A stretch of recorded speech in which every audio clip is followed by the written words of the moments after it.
arriving in Charlottesville, I mean, can you imagine thinking about this? I am a Black woman who is a Northerner in a male-dominated profession that is 80% white male.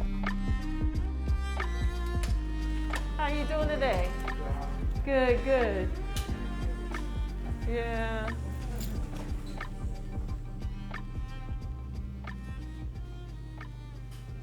For me, it really was one of those foundational moments where I was going to be tested in every level about who I was, what I believed in, and why I was sitting in this space.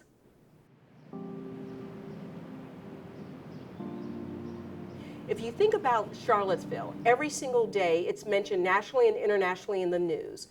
In the conversations around hate, the conversations around Confederate statues and monuments, and those conversations are still being had today.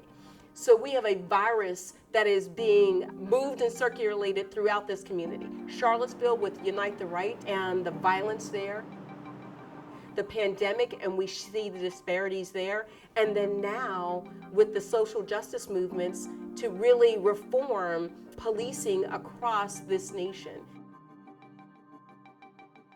So I'm sitting in a lot of different camps managing these competing priorities to still try and provide public safety avenues for people who live in this community as we are, navigating these really political and social spaces that we've never had to navigate before. You know what? There are so many good days. They don't make the headlines. And then I have my mask designed by a 12-year-old in the community. The good days are when you know you've made an impact in someone's life.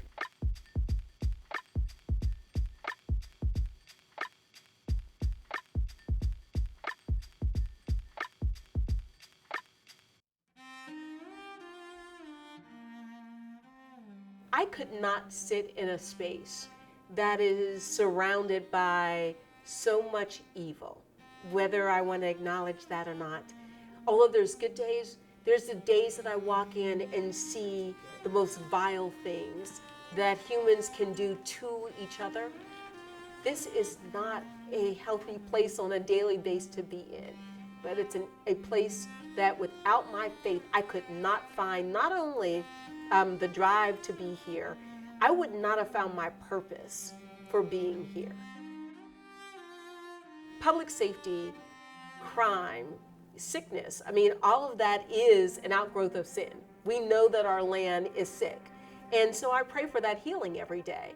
And that healing includes, reducing the harm, reducing the crime in this community, and also having the skill sets to do that, right? That I've been uniquely designed to do.